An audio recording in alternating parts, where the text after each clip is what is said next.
Alrighty guys, for your practice edit, what you're going to do is make sure that you have followed all of the requirements that I have posted on the stream. That would be importing at least 5 clips from the footage folder on shared drive. At least means you can do more than 5. 5 is just your bare minimum.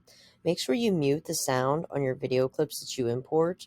What you would want to do is make sure that down here in your editor, on the layers where you have videos, you drag the volume down on that. You do want to keep volume though on your audio layer so that you can hear your music.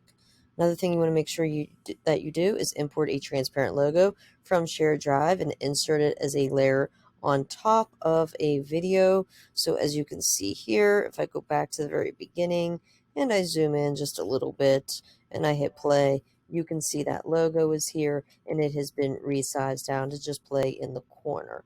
You could make that logo stay on for the length of your whole video. That is totally up to you. Another thing is you want to make sure that you have inserted an audio, which is a sound file from either stock media, or you can use clips from the MP3 folder on Share Drive. You pick. This is just a practice. Doesn't really matter. Make sure that you add text effects in your video, which as you can see here, I have a layer just for text, and it's pretty random, but it's there. And I customized the way that it looked by double clicking on it and changing the colorization, the font, and all of that.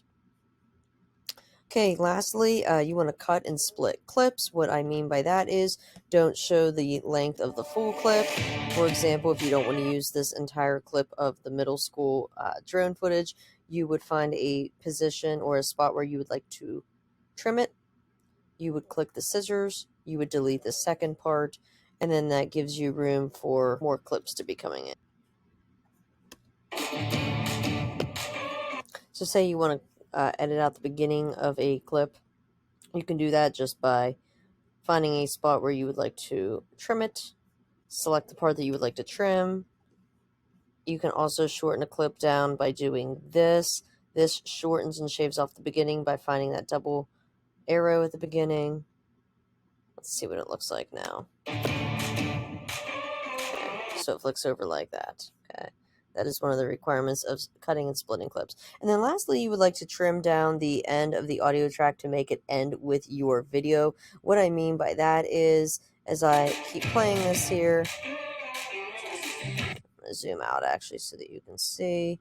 My last video clip ends long before my song ends. So if that were to be left like that, what that means is I'm going to have this short clip, it's going to end, and then my music will just continue to play for the length of the sound file. So you will want to trim that just by clicking on the audio, trimming it, deleting the last part.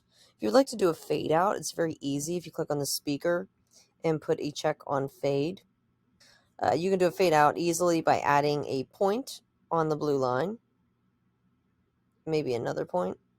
It looks like it actually added several. I would want it to drop off like this.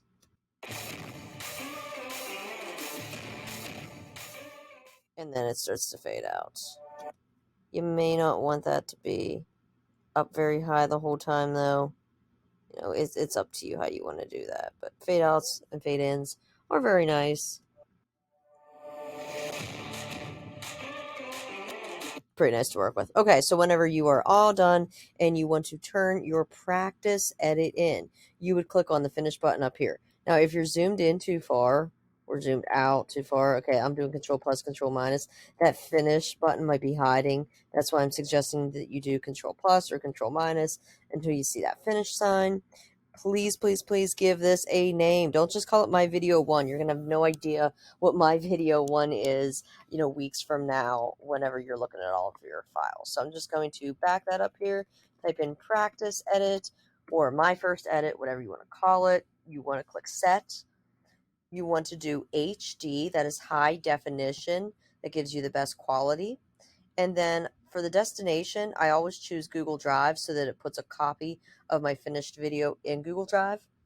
You can choose a thumbnail. This is just like a little preview image, like when you're on YouTube and you see a preview. Click export and then wait. Now, what will happen is when this is done, it will show a link, and when you click on that link, there will be a download button, and you will download it just like when you download your picture edits. This may take some time, but you can always come back to it later and see it there in your exports. I am going to open up a new tab just for the sake of time and show you what one of my finished exports looks like from a previous edit. So you can always see your exports by going to your dashboard. This is your landing page. Click on exports. This shows me all of the edits that I have done before in the past. I will go ahead and open up this random video. This is what it looks like after your edit has been done. It's like a final video. It's processed. It's finished. Everything is flattened. What we will want to do is download it, and it downloads as an MP4. Again, because you gave it a name, it will not be generic myvideo1.mp4. It will be practiceedit.mp4, whatever you name that. You will then attach that to Google Classroom to the next assignment for Practice Edit, just like how you attach pictures from your downloads. So when you upload this, look for it in your downloads folder. As you can see, my downloads happens to be here on the side. You may have to scroll for yours and look for it, but when you see that, that is the file that you will attach to Google Classroom.